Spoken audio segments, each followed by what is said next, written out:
Hey everyone, welcome to my channel, or if you've been here before, welcome back. I'm Amy, and before starting today, I just wanted to say something. I recently hit 50 subscribers, and I just wanted to say I appreciate each and every one of you so much, and I'm so happy to have you here. Thank you for subscribing to my little channel, and I hope you're enjoying the food we make every week. So again, thank you, thank you, thank you, and now let's make some yummy food. Today, we're making another autumn classic. We're making potato soup, and we're gonna serve it in the best ever homemade bread bowls. So let's get cooking. We're starting with our bread bowls since we can make our soup while these are rising and baking. To a stand mixer bowl, pour 3 cups of warm water, and we want this between 105 and 110 Fahrenheit because that is what the yeast really likes. Add in 1.5 tablespoons of active dry yeast and about a half teaspoon of sugar. The sugar is so our yeast has something to eat while it activates. Stir this all up until the yeast sort of melts into the water and it looks like a weird grayish sort of soup. Cover it, let this sit for about 5 minutes. After 5 minutes, the yeast should look like this, nice and foamy. If it isn't getting foamy like this, unfortunately it means your yeast is probably not good anymore and you'll need to start again with some fresh yeast. But if your yeast is ready to go, add 2 more tablespoons of sugar, 1 tablespoon of coarse salt, I'm using kosher salt here, 4 tablespoons or a half a stick of melted butter, and we're gonna start with 3.5 cups of all-purpose flour. Now it's just a process of mixing this up to the right consistency. Start mixing on a low speed, and you may need to scrape down the sides of the bowl several times as we do this. When that first batch of flour is nice and mixed in, add flour by the cup until the dough starts pulling away from the edges of the bowl. You need between 7 to 9 total cups of flour for these bowls, and the amount will depend on your flour, kitchen temperature, humidity, lots of things. I ended up using about 4.5 more cups of flour as this was mixing to get the right consistency, so a total of about 8 cups was good for me for this batch of bread bowls. When the dough's starting to pull away from the sides, knead this in the mixer for another 3 to 5 minutes. The dough will be very soft and pretty sticky at this point, but that's okay, that's what we want. Grab a large bowl and give it a really good spray of oil. Turn the dough into this oil bowl, and you can see here that the sticky dough really doesn't want to go to a new home. You could use a spatula for some help, but I found it easier to just use my hand and just scrape it all out of that mixer bowl. Roll the dough all around in that big bowl so it's fully coated with the oil. This is going to prevent the dough from sticking to the bowl, which helps it to rise more evenly and also helps to keep the dough from drying out. Cover the dough with a clean towel or lid and sit this to the side to proof for about 30 to 45 minutes or until it doubles in size. After 30 minutes, my dough has doubled and looks just marvelous. Next is to turn this dough out onto a work surface and cut it into 6 to 8 roughly equal chunks. How many really kind of depends on what size you want your bread bowls to be. You could even cut this into 10 if you wanted nice small little bread bowls, like maybe if you were doing these as a side dish or an appetizer, like for some dips maybe. Ooh, that'd be really cool. Okay, so you can also see that our dough is all nice and soft, but it isn't sticky anymore. It's just a tiny bit tacky. That's partly because of the oil, but also because the flour has now had plenty of time to hydrate and soak up all that excess water, which is going to make our bread bowls nice and soft. When the dough's all portioned out, roll each chunk into its own little ball and place them on parchment-lined baking sheets. Make sure to give them plenty of room because we're going to let these rise again and they're going to get a little big. Take a sharp knife or a blade like this called a bread lom and make little X's on the top of each dough ball.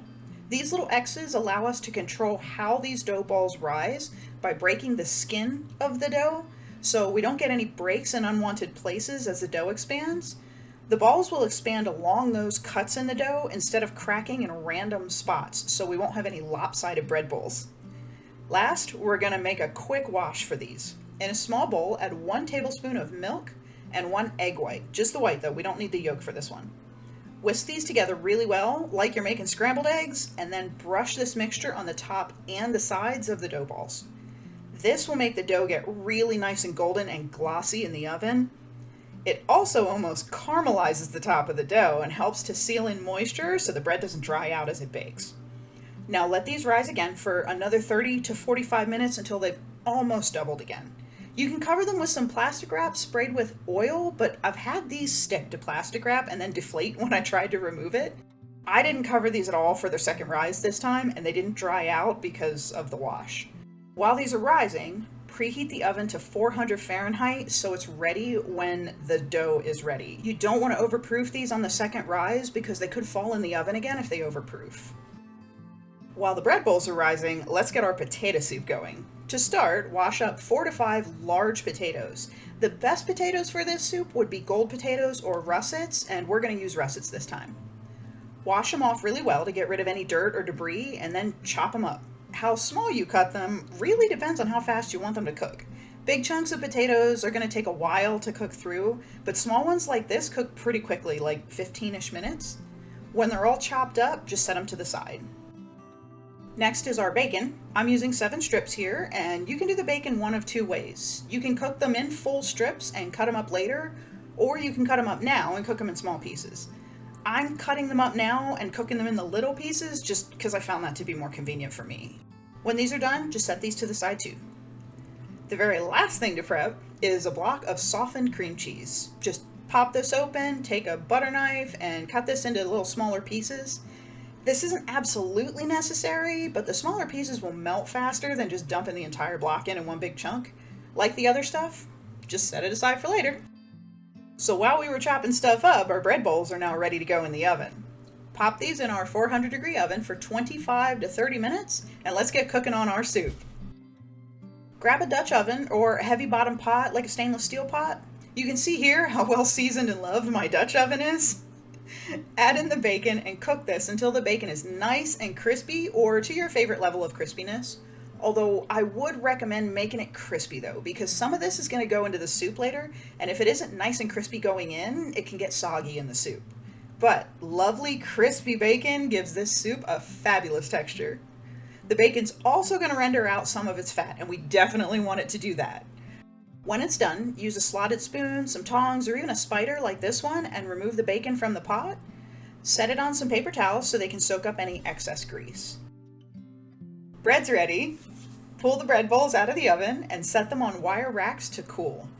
These need to cool for at least 15 minutes before you can cut into them, so if you make these after the soup, make sure to give them some time to rest.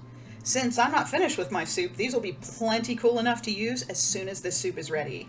Look at how amazing these look. Can we just take a moment here and acknowledge how fabulous these bread bowls look? They're poofy, just like we want, and they're gonna be perfect bowls. Okay, now back to the soup. To the Dutch oven with all that lovely bacon grease, add 1 teaspoon of minced garlic. I minced up 2 smallish cloves, but you can also just use pre-minced garlic if you want. Cook the garlic, stirring it constantly for about 30 seconds or until it gets nice and fragrant. When the garlic's fragrant, pour in 4 cups of chicken stock, broth, or bouillon, and I'm using homemade stock. Next, we're going to add all of our chopped potatoes, but be careful not to splash all over yourself.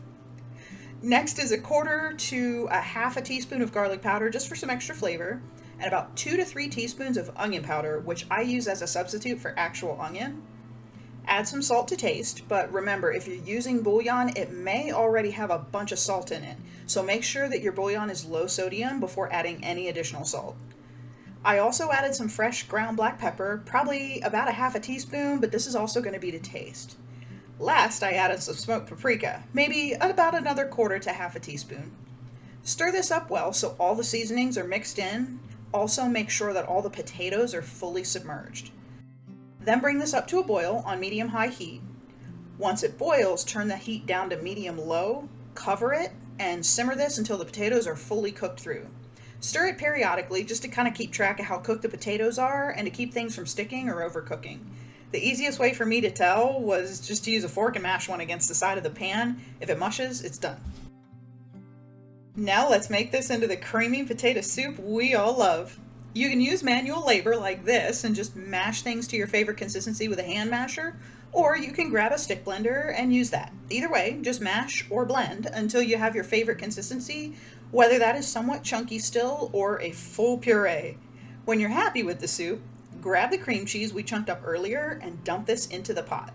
Then just stir, stir, stir. The cream cheese will take just a moment to melt down, so I tend to leave this pot on the heat for just a few minutes longer to help it along a little.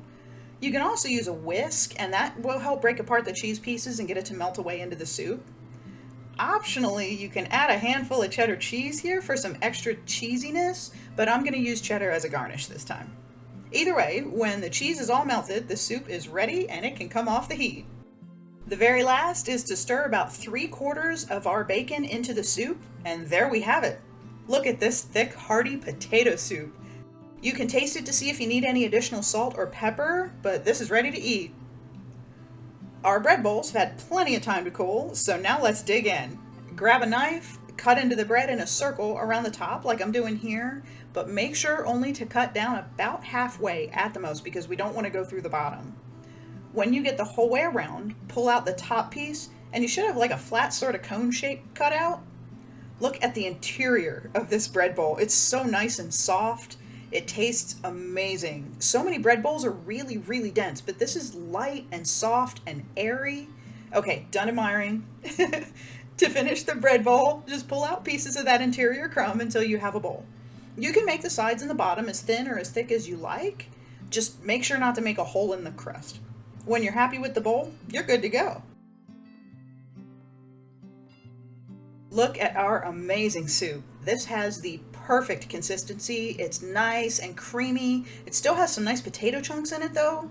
We also like to keep the skins on our potatoes. It adds more color and texture, as well as keeping the nutrients that are in the potato skin. The potato flesh has lots of potassium and B vitamins, but the skin has fiber and antioxidants, and I don't want to miss out on any of that. You can garnish this with cheese, bacon, green onions. You can even put some sour cream like a baked potato. This soup is so warming. I mean, this is comfort food right here. It's like the comfortingest of comfort foods. And look at that bread bowl. That crust is nice and thin, but these still hold up to this hearty soup brilliantly. Okay, I could not finish this entire bowl of soup. Even so, I still ate way too much because it just tastes so good. It's creamy, it's savory, there's a nice garlic undertone and some smoky notes from that smoked paprika and from the bacon. The cream cheese gives it that little bitty tang, which is just perfect. It's like a loaded baked potato in a bowl, but it just warms you up from head to toe. And let me tell you, eating this soup from a bread bowl just made me feel like it's Friday night and I'm listening to some live music at a pub with a bunch of friends, a big bowl of soup, and a mountain of loaded fries. If you know, you know. Absolute perfection in a bowl. The nostalgia almost made me tear up. Thank you so much for watching. Please like and subscribe and leave me a comment with your favorite comfort foods and I can try to make them here. It helps my channel grow and then I can make more and more fabulous recipes for you. Come and hang out with me on Wednesdays for my brand new special occasions because right now we're making tailgating food and next Wednesday is going to be awesome. I hope you have a wonderful week, and I'll see you back here next Sunday for another comforting, cozy home-cooked meal. Bye!